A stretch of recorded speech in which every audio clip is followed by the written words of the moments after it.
aqui, né, o que a gente está procurando, assim, com essa avaliação qualitativa, semi-quantitativa, o que a gente olha, assim, principalmente, né, para quem está começando, assim, e se habituando aí com um exame.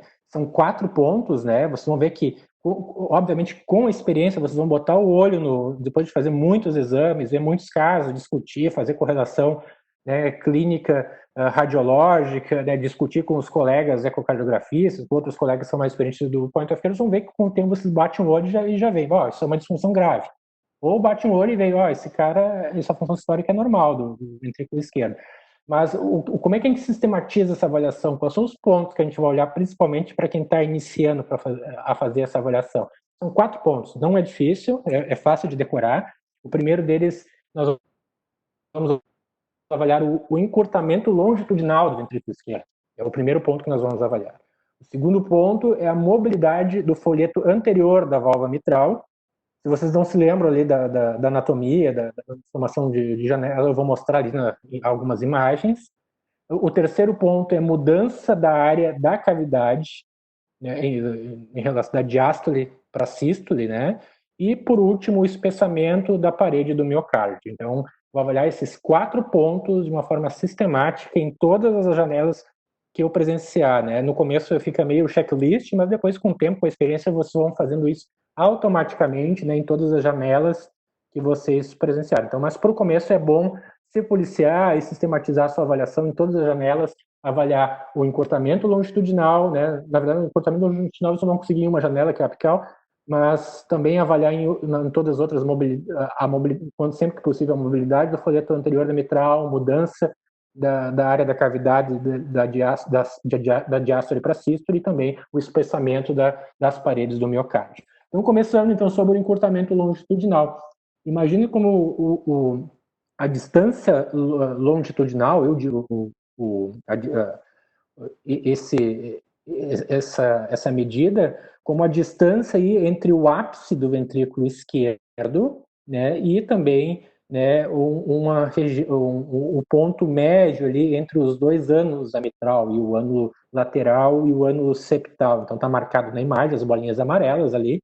Então essa é a distância, né, é como eu meço aí, né, esse tamanho longitudinal aí do ventrículo esquerdo. E sempre quando eu tenho uma movimentação, uma contração efetiva ali na diástole para sístole, eu tenho uma elevação desse ânulo da mitral, que ele vai em direção ao ápice. Então, isso mostra que eu tenho uma contratilidade longitudinal preservada. Se existe um encurtamento longitudinal superior a 1%, né, maior ou igual a 1%, significa que a função sistólica desse paciente provavelmente é normal. Então e o contrário também, um paciente que tem um encurtamento longitudinal inferior a 1 centímetro aqui, né, na maioria das vezes não preciso medir, mas se tiverem dúvida, geralmente o ecocardiograma ele tem uma reguinha do lado, né, que a gente pode identificar, né, fazer essa aferição, mas se esse encurtamento longitudinal é inferior a 1 centímetro, significa que esse paciente tem uma disfunção grave, uma fração de ejeção aí abaixo de 30%, que vai nos ajudar aí a fazer esse diagnóstico. Onde é que eu vejo? Na janela do apical 4 câmaras, né? Eu tenho que ter um apical, né, com o coração bem retinho, né, com o ápice bem na ponta superior aí da tela, né, e eu consigo ver esse encurtamento longitudinal aí com o ciclo cardíaco. Aqui eu vou dar um exemplo de um encurtamento longitudinal aqui normal. Eu tenho a reguinha ali ao lado da imagem do ultrassom e consigo, né, fazer uma aferição. Cada distância entre cada 2 pontos ali é 1 centímetro. E notem que da diástole para sístole no ventrículo esquerdo existe, né, um encurtamento da distância do ânulo da mitral até o ápice do ventrículo esquerdo. Esse encurtamento ele é superior aqui é 1 centímetro, mostrando que aqui provavelmente eu estou avaliando uma função sistólica normal. Ali a distância, eu me dei o trabalho de medir, vocês podem, né, fazer quem não está muito acostumado, ainda iniciando, pode gravar um videozinho, né, e medir onde é que está o ânulo da mitral, né, na diástole e onde é que ele está no final da sístole. Então essa diferença aí, se ela for maior do que 1 centímetro, é sinal que essa função sistólica é normal. E eu vou mostrar um exemplo de uma disfunção sistólica grave agora para vocês, e vocês vão ver que na maioria das vezes não precisa nem medir, né, que isso é bastante intuitivo. Então, aqui eu tenho uma disfunção sistólica grave.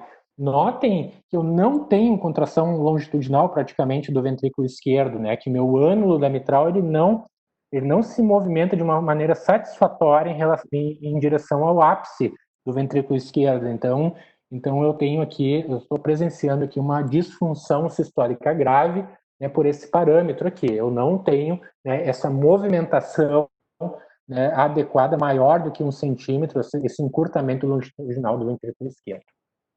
Esse é o primeiro parâmetro. Vamos passar para a segunda avaliação, que é a mobilidade do folheto anterior da mitral. A melhor janela para ver isso aqui, eu também posso ver, obviamente, na apical, que eu vou conseguir ver o folheto anterior da válvula mitral, mas a melhor janela para poder fazer essa avaliação aqui é no paraesternal eixo longo.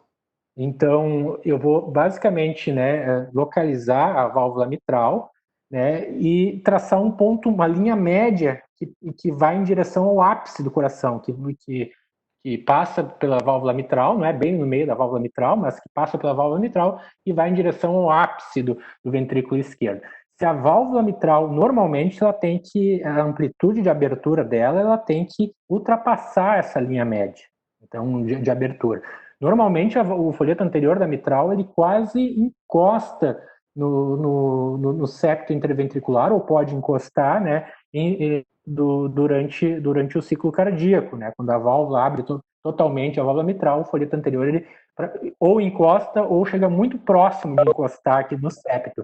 Então, essa medida, eu traço uma linha média, né, que vai do ápice até a válvula mitral, né, uma linha, e se o folheto anterior da mitral ultrapassar essa linha média, significa que eu tenho uma fração de ejeção normal, não tenho uma disfunção sistólica. Agora, se a amplitude de abertura desse folheto for não ultrapassar a linha média ali que eu tracei, né, isso vai indicar que esse paciente também tem uma disfunção sistólica grave, então mostrando um estado patológico. Existe um outro parâmetro que a gente usa, que é a distância E-septo.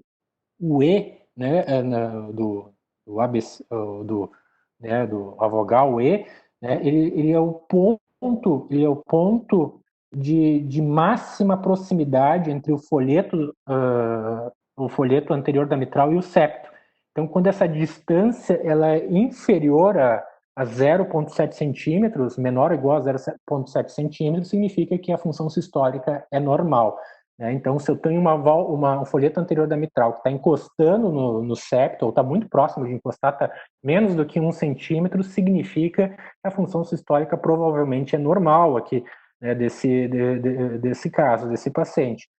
Do caso contrário, se eu tenho uma distância E-septo, né, entre o folheto da mitral e o septo, se eu tenho uma distância superior a 1 centímetro, significa que esse paciente tem uma disfunção importante aí também, histórica do ventrículo esquerdo. Vou mostrar uma imagem que é mais fácil. Eu tenho aqui o paraesternal eixo longo, né? Eu tenho o ventrículo direito lá em cima, o septo interventricular, lá abaixo eu tenho a parede posterior do ventrículo esquerdo, estou vendo a válvula mitral ali, válvula aórtica em uma imagem ali de prece cristã ali, abrindo completamente. Notem que o folheto anterior da mitral, ele praticamente encosta no septo, né? Muito próximo de encostar. Então, mostrando que eu tenho uma função sistólica normal. E eu agora, pela imagem, eu traço uma reta aqui na linha média do ventrículo esquerdo, em direção ao septo, e notem que o folheto anterior da mitral, ele ultrapassa essa linha média, né? Mostrando que a função sistólica aqui é preservada desse paciente. Vou dar agora um exemplo também, para externar eixo longo, uma disfunção sistólica grave. Notem que a distância E-septo aqui, do folheto anterior da mitral até o septo interventricular, é muito grande, né? Eu tenho uma marcação de 1 centímetro ali do lado da imagem, e notem que essa distância é pelo menos em uns 4, 5 centímetros, né? A mínima distância entre a mitral, na sua máxima abertura, ali, o folheto anterior, e o septo interventricular, mostrando que eu tenho uma disfunção sistólica grave. Né? E notem que se eu fizer, de novo, aquela regrinha, né, eu traço uma linha média que vai aí da válvula mitral até o ápice, né, notem que o folheto anterior ele não ultrapassa essa linha média. Então, eu tenho aqui um indicativo, uma disfunção sistólica grave aqui do do ventrículo esquerdo. Passando para o nosso terceiro parâmetro, que é a mudança da área da cavidade. Esse pode parecer um pouquinho mais difícil, assim, principalmente para quem está começando, mas com o tempo vocês vão pegando. Imagine a área uma estrutura bidimensional, a área de abertura aí do ventrículo esquerdo ali.